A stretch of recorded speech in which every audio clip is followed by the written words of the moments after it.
from the CyberHub bunker and studio, you're tuning in to the CyberHub Podcast.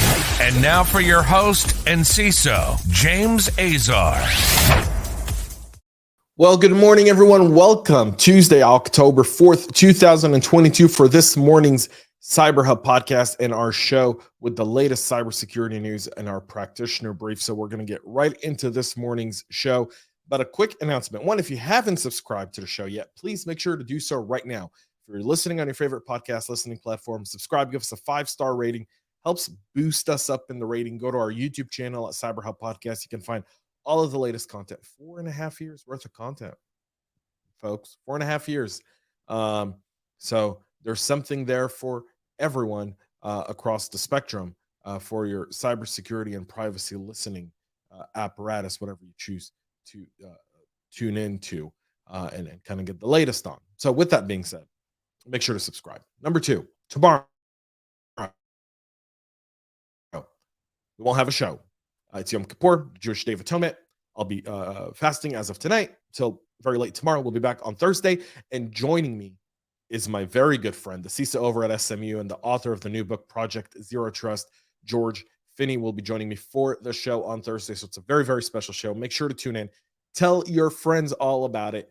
It is going to be an epic live show on Thursday, folks. Yeah, we're doing it live, George and I. So we'll be giving you a recap of this week's latest news. So with that being said, make sure you tune in 9 a.m. Eastern right here on YouTube, Facebook, LinkedIn, everywhere else you want to tune in and listen in on your favorite podcast listening platform, or watch it on our YouTube or Rumble channels. You can catch it all there. Now, without further ado, let's grab our morning double espresso. I've got mine. Yeah, this is my master cup, folks. It's Georgia as it gets when you go coffee cup. Cheers. Lovely. Let's get into this morning's show. And ProxyNotShell. So we started reporting on this yesterday, the new Microsoft Exchange zero-day vulnerability named ProxyNotShell that can be easily bypassed. So a mitigation was proposed yesterday by Microsoft and several other folks trying to give essentially organizations a way to handle CVE 2022-41040 and 41082, which would allow an attacker to remotely execute arbitrary code with elevated privileges. Kevin Beaumont named the vulnerability ProxyNotShell due to the similarities dubbed ProxyShell, which were exploited last year. And unlike ProxyShell, the new issue can only be exploited by an authenticated attacker, although even standard email user credentials are sufficient. The high severity flaws were discovered and reported to Microsoft by Vietnamese cybersecurity company GTSC, whose researchers saw them being exploited in August by a threat actor believed to be linked to China. And if you don't think this goes back to SolarWinds, how wrong would that thought process be? This is directly a result of a supply chain attack as sophisticated as SolarWinds was. And you're obviously, we're just starting to see, a Log4j, ProxyShell, all were there post SolarWinds, and they were being used at tremendous levels. This one, apparently it's so good. And the Chinese were like, we're not going to use this mass. We're only going to use it going after several organizations. That's how we're going to leverage it. So several workarounds still don't work. There were some fake workarounds as well. So just be mindful of it. Make sure you're only looking at your trusted security partners for advice on how to deal with this. Don't believe everything you read online. Some of the online stuff's been proven to just make the vulnerability even worse. So keep that in mind. And we'll continue to monitor this one, and then we'll probably talk about it again on Thursday. Live support service was hacked to spread malware in a supply chain attack. The official installer for the Com100 live chat application and widely deployed SaaS that businesses use for customer communication and website visitors was Trojanized as part of a new supply chain attack. According to CrowdStrike, they say that the infected variant was available from the vendor's website from at least September 26th until the morning of September 29th. Because the Trojanized installer used a valid digital signature, antivirus solutions will not trigger any warnings at launch, allowing for a stealthy operation. CrowdStrike says the attackers implemented a JavaScript backdoor into the main JavaScript file that is present in the following versions of the comp 100 live chat installer version 10.0.72 and 10.0.8. There's a SHA 256 hash here. So something to keep in mind. You can see all the links in the show notes, by the way.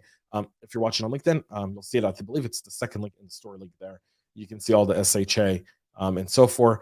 This is, again, another China-based attacker suspected to this attack. So ProxyNotShell going to China. Everyone's so focused on Russia. Not to say that Russia isn't bad, but China's out there just playing around in everyone's backyard, and everyone's looking through the finger going like, look at the Russians. The Russians ain't doing nothing right now. The Russians are too busy with the Ukraine, and that situation's got to work itself out. Keep your eyes on China, folks.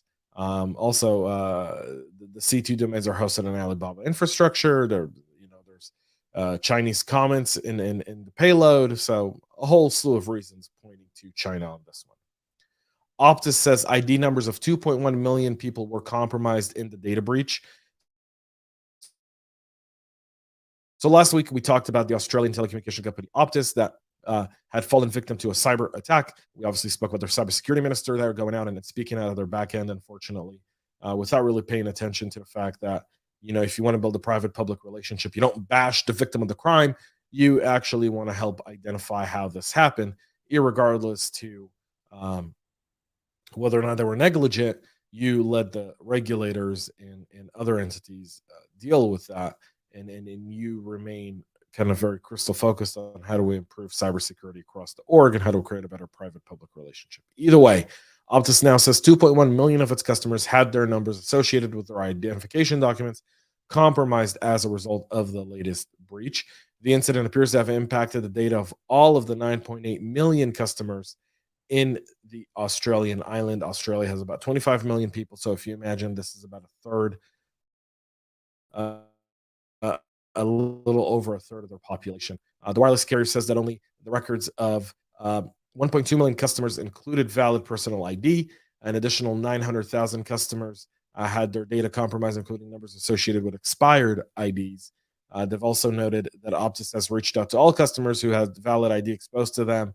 That personal data such as driver's license number and card numbers were exposed, and a total of 14,900 valid medical ID numbers were also compromised in the attack.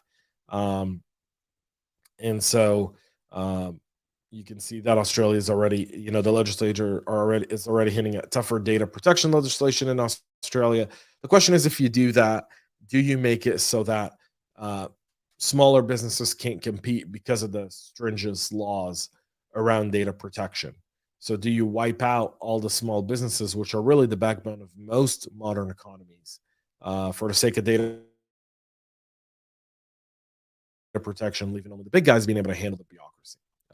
And then, will remain to be seen there, by the way. CISA issued a new directive ordering federal agencies to regularly track network assets and vulnerabilities. The new binding operational directive that was issued yesterday directs federal agencies in the country to keep track of assets and vulnerabilities on their networks 6 months from now. To that end, the Federal Civilian Executive Branch Enterprise has been tasked with 2 sets of activities: asset discovery and vulnerability enumeration, which are seen as essential steps to gain greater visibility into the risks facing civilian networks. This involves carrying out automated asset discovery every 7 days and initiating vulnerability enumeration across those discovered assets every 14 days by April 3rd of next year. In addition, having the capabilities to do so on demand basis within 72 hours of receiving a request from CISA. Similar baseline vulnerability and enumeration obligations have also been put in place for Android and iOS devices, as well as other devices that reside outside of agency on-premise networks. The goal of the binding directive 23-01, it said, is to maintain an up-to-date inventory of networked assets, identify software vulnerabilities, track an agency's asset coverage and vulnerability signatures, and share that information to CISA on defined intervals. CISA trying to get a handle on federal networks. And finally, Transit Swap, a cryptocurrency decentralized exchange, FYI, DeFi platform, said as they were robbed over the weekend of $30 million, they said that the attacker and criminal had returned just under $19 million to the platform, and all the refunds were provided by the same individual. Transit Swap said it's still investigating the incident in an effort to recover all of the stolen user funds. We hope that other actors who participated in the incident will return the user's assets as soon as possible to avoid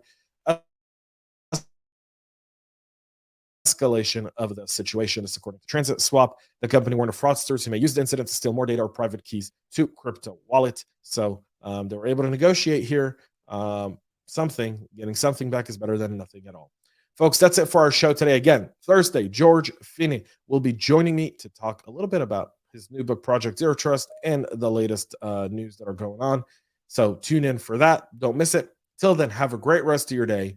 On Yom Kippur, it's the Day of Atonement for us Jewish people. It's a day where we repent for our sins. And as such, if I hurt you at all this year in any sort of way, whether intentionally or not, I do ask for your forgiveness. Thank you all for tuning in. Please make sure to subscribe. See y'all Thursday. Till then, stay cyber safe. We love feedback, so make sure to connect with us on social media and subscribe to our podcast on your favorite podcast listening platform.